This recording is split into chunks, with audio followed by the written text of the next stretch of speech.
বিশ্বকাপ নিয়ে আমরা অনেক আলোচনা করেছি, রতনদা আমাদের অনেক বলেছেন, আমরা যে আলোচনাগুলো করেছি সেগুলো অনেক ক্ষেত্রে মিলে গিয়েছে। রতনদা, বিশ্বকাপের অন্যতম বড় অঘটন ঘটে গেছে, আর্জেন্টিনাকে হারিয়ে দিয়েছে সৌদি আরব। এই সৌদি আরবকে কিন্তু বিশ্বকাপ শুরুর 3-4 দিন আগে প্রায় পাঁচ গোলে হারিয়েছিল আর্জেন্টিনা। হ্যাঁ, ইউএইকে হারিয়েছিল। কি বলবেন, এটা কি সত্যি অঘটন বলবেন নাকি না এটা প্রত্যাশিত ছিল? না, এখানে রঞ্জনের মতো একজন কোচ আছে, আমার নিজের মনে হয় যে এটা সৌদি আরব ভালো খেলে, অঘটন বলবো না, যে টিমটা ভালো খেলেছে, ভালো জিতেছে এবং প্রেসিং ফুটবল খেলেছে। রঞ্জন আরও টেকনিক্যালি বলবে, ও দীর্ঘদিনের কোচিং করছে, কোচিং লাইসেন্স করছে এখন। তো আমার যেটা মনে হয়েছে সেটা হচ্ছে মেসি আমার মনে হয়নি ফিট ছিল।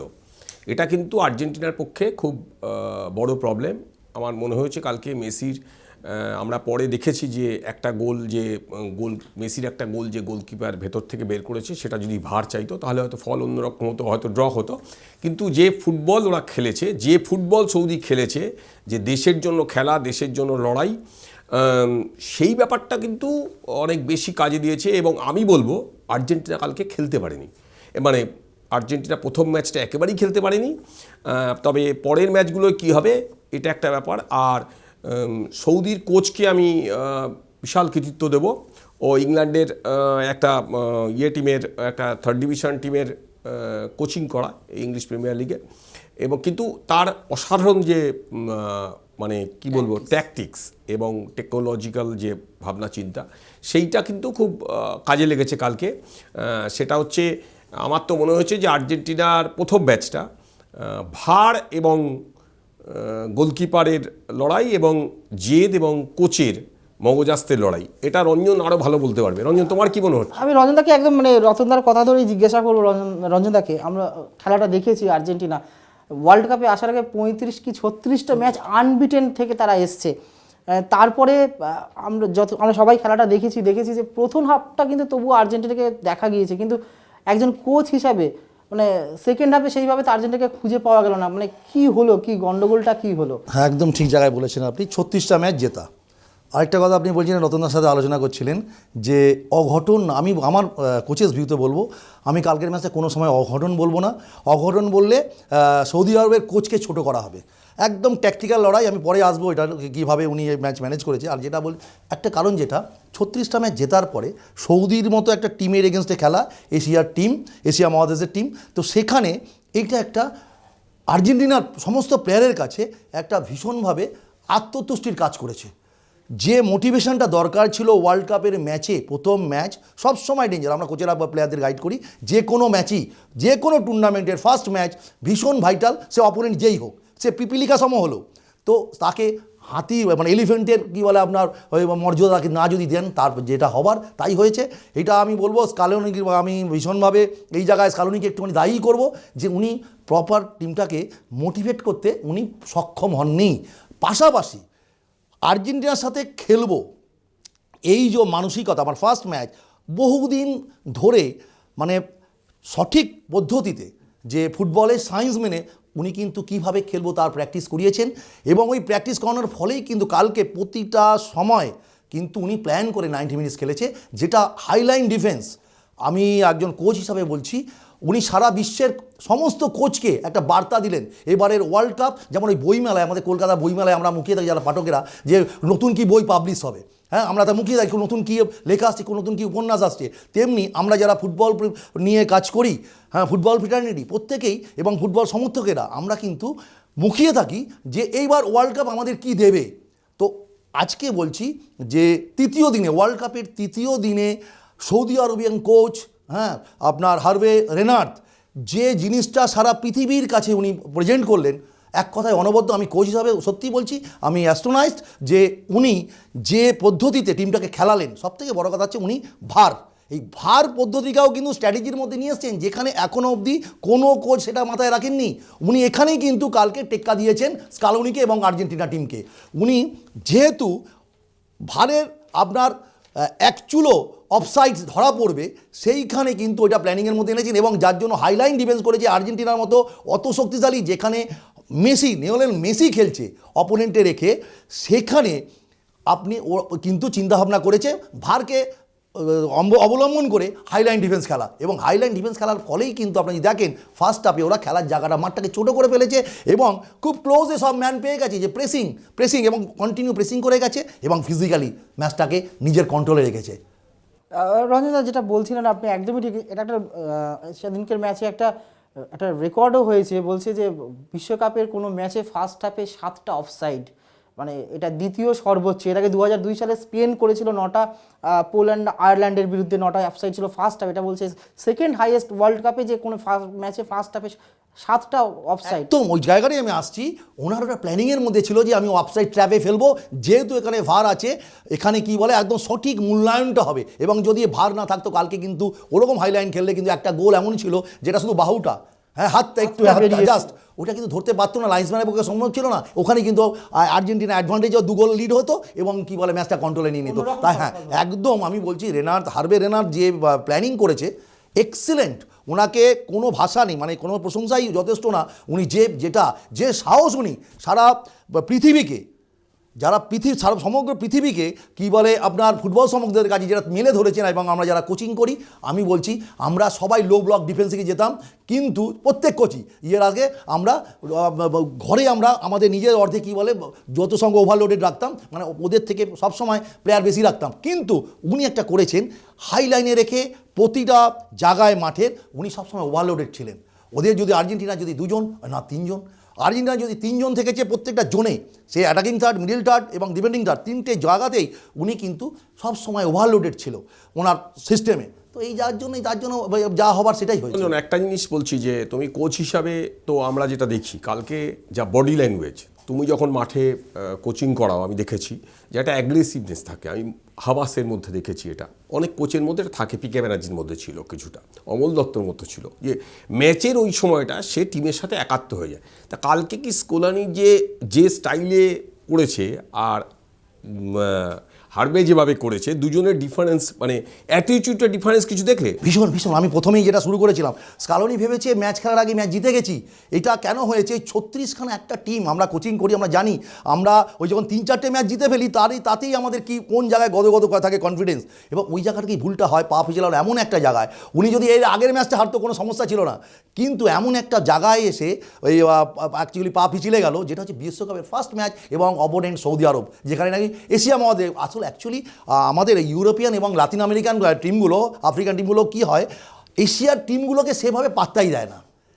এই জায়গাতেই কিন্তু হ্যাঁ একদম কিন্তু আজকের ডেটে আমি বলছি শুধুমাত্র ফুটবল খেলা, একটা সময় আমরা যখন খেলেছি সেই সময় কিছুটা আবেগটা বেশি থাকতো, আবেগটা, এবং কোচেরা নানা রকমভাবে ভোকাল। হ্যাঁ তুমি তো নিজে একটা কোচ, তো তোমার কি মনে হয় যে বক্সের মধ্যে দাঁড়িয়ে কোচ যখন টিমটাকে মানে বেসিক্যালি কোচের হাতেই তো ব্যান্ডমাস্টার, কোচই ব্যান্ডমাস্টার, তো তোমার কি মনে হয় যে এই স্কোয়ানির যে মনোভাব, এই মনোভাব নিয়ে আর্জেন্টিনা কতটুকু এগোতে পারবে এই মানে সামনেই মেক্সিকো? একদম আমি বলছি ফার্স্ট ম্যাচ যেভাবে যে মানসিকতা দেখিয়েছে, এই যা যদি থাকে, এটা যদি কন্টিনিউ হয়, তাহলে কিন্তু আর্জেন্টিনাকে নিয়ে বেশি দূর ভাবার জায়গা নেই। আর যেহেতু লিওনেল মেসি, আবারও বলছি, ওই টিমটার মধ্যে এমন কিছু প্লেয়ার আগে 36খানা ম্যাচ জিতে এসেছে, কিন্তু এটা মাথায় রাখতে হবে। তো সেই জন্য ওরা নিজেদেরকে জানে, রেগুলেটর ওদের কাছেই রয়েছে, ওরা নিজেদেরকে রেগুলেট করতে জানে। এটা যদি প্রপারলি মেক্সিকোর বিরুদ্ধে করতে পারে, তবে আবারও বলছি মেক্সিকো ম্যাচ অত সহজ হবে না। তো একমাত্র যদি ওই একজন মানে ফুটবল গড মেসি ওই টিমটায় রয়েছে, ও কখন কি করে দেবে কেউ জানে না এই পৃথিবীর। তো ওরকম একজন প্লেয়ার থাকা অবস্থায় স্কালোনি যদি ঠিক করে মোটিভেট করতে পারে, অবশ্যই আগামী দিন আর্জেন্টিনা। আমাদের তো মাথায় রাখতে হবে এটাও যে মেক্সিকোর গোলে যে লোকটা আছে, একদম 100% ওচোয়া, একদম 2014 ওয়ার্ল্ড কাপের প্রথম ম্যাচে ব্রাজিলকে আটকে দিয়েছিল একা হাতে প্রায়। সে কিন্তু মেসিদের রেট করছে। এবং অবশ্যই আমি বলি একটা কথা এখানে, মেক্সিকো ম্যাচ অবশ্যই, কিন্তু আমি আবারও বলবো বক্সের আশপাশে যদি ফ্রি কিক আর্জেন্টিনা পায়, সেটা কিন্তু ক্যাচ করতে হবে। এই ম্যাচগুলো, এই লাস্ট 2 ম্যাচ ইয়েকে যদি আপনার দেখবেন, আপনি এটা অটোমেটিক্যালি দেখবেন। আমি বলছি আবার এখন অ্যাডভান্সই বলে রাখছি, আর্জেন্টিনা যদি কোয়ালিফাই করে, তাহলে কিন্তু ডেড বল সেট পিস একটা বড় ভাইটাল রোল প্লে করবে, এবং এখানে এই সেট পিস প্লেতে যদি ঠিক সঠিক হয়ে যায়, তাহলে কিন্তু আর্জেন্টিনা ম্যাচ অন্য জায়গায় নিয়ে চলে যাবে। কিন্তু আমাদের যেটা মনে হচ্ছে যে আর্জেন্টিনাকে কালকে একদম ক্লান্ত দেখালো, এবং কোচের মানে ফার্স্ট ম্যাচটা অন্তত যে আমার মনে হলো না প্ল্যান বি আছে, মানে কোচের একটা প্ল্যান বি থাকা উচিত, যে সবসময় তোমরা কোচিং করো, যেটা এবং প্ল্যান বিটা কিন্তু কালকে কাজে লাগেনি। এবং দেখা যাচ্ছে যে মেসি অনেকটা ফাঁকায় 5 জন মিলে তাকে ধরছে, মেক্সিকো ম্যাচেও সেটা হবে। একদম, এবং একদম। তারপরের ম্যাচে সবাই তো দেখে নিয়েছে যে সৌদি আরবের কোচ কি করছে, এবং অন্যরাও একই লাইনে খেলবে, ফলে প্ল্যান বি প্ল্যান সি। একদম রতনদা আপনি ঠিক বলেছেন, যেটা প্ল্যান বিতে যখন দেখছে যে হাইলাইন ডিফেন্স করছে সে সময় কিন্তু মিডল চ্যানেল দিয়ে সবসময় যাওয়ার চেষ্টা করছে। আপনি দেখুন জয়ী করা অফসাইড, 3টে যে অফসাইড গোল না করছে, যে সবসময় মিডল করিডর দিয়ে কিন্তু ফোর্স করেছে কিংবা আর্জেন্টিনা। সেই সময় স্কালোনি আমার মনে হয় যদি সেই সময় যেটা আমরা করে থাকি আর কি, স্কালোনি যদি উইং থেকে অর্থাৎ বাঁ দিক থেকে ডান স্ট্রেচ করে ফুল ব্যাকগুলোকে, যেটা ফুল ব্যাককে একদম ইউজ করেনি আর্জেন্টিনা কালকে, ফুল ব্যাকগুলোকে যদি উইং চ্যানেলে না নিয়ে ইনসাইড দিয়ে নিত, উইংকে স্ট্রেচ করে উইং দিয়ে, এবং যদি ফুল ব্যাকগুলোকে নিয়ে যেত, তাহলে আমার মনে হয় অফসাইড ট্র্যাপটা বাঁচানো যেত, যেটা থার্ডম্যান মুভের মাধ্যমে যদি যেত। এটা স্কালোনির কালকে কিন্তু প্ল্যান বিতে রাখা উচিত ছিল, সেকেন্ড হাফে বিশেষ করে। এটা আজ কেন জানি না স্কালোনি সেভাবে ভেবেছিল হয়ে যাবে, কিন্তু এক একদিন এরকমই হয়। প্রত্যেকটা ক্ষেত্রে কিন্তু আমি আবারও বলছি, এটা কোনো অঘটন না আমার চোখে। আমি দেখেছি অঙ্কর মতো, আমি ম্যাচটা খুব ভালো করে দেখেছি, কালকে ফলো করেছি। হার্বে রেনাথকে সত্যি স্যালুট, অ্যাজ এ আমি একজন কোচ হিসাবে। উনি প্রতিটা স্টেপসে ওনার প্ল্যানিং ছিল, এবং বহুদিনের প্ল্যানিং না করলে এইভাবে কি বলে প্রত্যেকটা জায়গায় ওভারলোড থাকা যায় না। একটা টিম আমি দেখেছি যে কালকে কোনো সময় আন্ডারলোড হয়নি, সব সময় সৌদি আরব মাঠের ইচ অ্যান্ড এভরি প্লেসে ওভারলোডেড। মানে আর্জেন্টিনার অর্থাৎ যদি 2 জন থাকে, আপনার কি বলে ওদের 3 জন, ওদের 4 জন থাকলে এদের 5 জন, ওদের 5 জন থাকলে এদের 6 জন, সব সময় ওভারলোডেড থেকেছে, যার ফলে কিন্তু আর্জেন্টিনার পক্ষে কাজটা কঠিন হয়ে গেছে। কি বলবেন এবারে ব্রাজিল দলকে নিয়ে, এবং কি বলছেন এবং কতদূর যাবে? প্রত্যাশার চাপ আছে, নেইমারদের উপর প্রত্যাশার চাপ আরও বেশি। এবং আমি দেখছি সেটা হচ্ছে যে নেইমাররা নিজেরাই দায়িত্ব নিয়ে প্রেশারটা নিচ্ছে। কিভাবে? শুনছি যে তারা 10টা গোলের জন্য 10 রকম নাচ তৈরি করেছে, এটা কোনো দিন দেখা যায় না। গতকাল নেইমার একটা ছবি পোস্ট করেছে তার ইনস্টাগ্রামে, তাতে তার প্যান্টে 5বার তো ব্রাজিল চ্যাম্পিয়ন হয়েছে, 5টা স্টার থাকে, নিয়মে হচ্ছে তাই, বুকে 5টা স্টার থাকবে। ও 6 নম্বর স্টারটা প্যান্টে লাগিয়েছে। তাই নিয়ে সারা বিশ্বে তুমুল আলোচনা শুরু হয়েছে যে মাঠে নামার আগে একটা টিম কিভাবে চ্যাম্পিয়ন হলো। আমি বলতে চাইছি অন্য কথা। আমার বক্তব্য হচ্ছে যে এবারে ব্রাজিল টিমটা মেসির আর্জেন্টিনার মতো ব্যাক পেছন দিকটায় দুর্দান্ত ফুটবল খেলেছে। 26টা গোল খেয়েছে, 15টা ম্যাচ অপরাজিত, 26টা গোল করেছে, 2টো গোল খেয়েছে, মানে ডিফেন্সটা টাইট আছে। এবং দেখতে হবে গোল করার লোকও আছে, ভিনিসিয়াস জুনিয়র আছে, নেইমার আছে, অনেকেই রয়েছে গোল করার জন্য। একটা মাথায় আমার হচ্ছে যে ব্রাজিল কিন্তু যে গ্রুপটায় আছে সেই গ্রুপটা কিন্তু একটু সহজ গ্রুপ। সার্বিয়ার সাথে কখনো ব্রাজিল জেতেনি আজ পর্যন্ত। ক্যামেরুন একই স্টাইল অফ ফুটবলটা কিছুটা খেলে, ঠিক আছে, একটু বডি কন্ট্যাক্ট গেম খেলে। আর সাউথ কোরিয়া আছে, না সুইজারল্যান্ডটা আনপ্রেডিক্টেবিলিটি, যে কোনো সময় হতে পারে। কিন্তু প্রথম ম্যাচটা সার্বিয়ার এগেনস্টে ব্রাজিলকে দেখতে হবে কতটা ফ্রি ফ্লোয়িং ফুটবল খেলে, কি স্টাইলে ফুটবল খেলে, সাম্বার ঝলক দেখা যায় কি। আমি একদম এইখান থেকে রঞ্জনদার কাছে আসবো। আমি রতনদাকে বলবো রঞ্জনদাকে জিজ্ঞাসা করতে। আমি প্রথমে যেটা রঞ্জনদার থেকে জানতে চাইবো যে ব্রাজিল টিম, এই যেটা আমরা বলছিলাম লিওনেল মেসি যেমন আর্জেন্টিনার মুখ, লিওনেল মেসি যেদিনকে ফিল করছে সেদিনকে আর্জেন্টিনা আটকে যাচ্ছে, একটা হলো প্রথম ম্যাচটা। নেইমার আমি কিছুদিন আগে ওয়ার্ল্ড কাপের কাপু এসেছিল 2002 বিশ্বকাপ জয়ী অধিনায়ক ব্রাজিলের, সেও খুব আত্মবিশ্বাসের সঙ্গে আমরা যখন জিজ্ঞেস করেছিলাম যে এই ব্রাজিল দল তো আমরা দেখে এসেছি, গত লাস্ট কোপাতেও আমরা দেখেছি যেটা আর্জেন্টিনার কাছে হেরে রানার্স হলো ফাইনালে, যে নেইমার নির্ভর ব্রাজিল দল। কিন্তু কাফু বলছে যে না, এইবারে ব্রাজিল দল সম্পূর্ণ ডিফারেন্ট এবং নেইমার নির্ভর নয়, এই দলে অনেকে গোল করার লোক আছে। কি আপনার একদম যেটা এবার তৃতীয়ের কাছে একটা বিশাল বড় চ্যালেঞ্জ। এখন যতগুলো টিম, এই 32টা টিম কি বলে ওয়ার্ল্ড কাপে পার্টিসিপেট করছে এবছর, এই 32টা টিমের একমাত্র টিম এবং একমাত্র কোচ যার কাছে এত ভ্যারিয়েশান আছে, এত অপশান আছে, প্রত্যেকটা পজিশনের 3টে, এ বলে আমায় দেখো, এ বলে আমায় দেখো। মানে কোচের খুব তৃতীয়ের পক্ষে এত কঠিন কাজ এবছর, এটাকে প্রপারলি ম্যানেজ করা। আমি ব্রাজিল চ্যাম্পিয়ন হবে অ্যাজ এ কোচ, আমার কোচেস ভিউ থেকে বলছি। কি হয় অনেক সময় কথা আছে অতি সন্ন্যাসীর গাজন নষ্ট, তো সেরকম আমি একটা আশঙ্কা এই কারণেই করছি যে এই জায়গাটা কিন্তু একটা চ্যালেঞ্জ তিতের, যে কীভাবে সে ড্রেসিং রুমটাকে ম্যানেজ করতে পারে এবং প্রপার ম্যানেজমেন্ট করে কি বলে বন্ডিং ঠিক রেখে টিমের, যেটা চ্যাম্পিয়ন হতে গেলে এইটা ভীষণ ভাই দরকার। রতন ভালো জানবে, রতন এখন একটা টিমের সাথে অ্যাটাচড রয়েছেন, যে একটা টিম চ্যাম্পিয়ন হতে উনি দেখেওছেন চ্যাম্পিয়ন হতে গেলে কী হয়।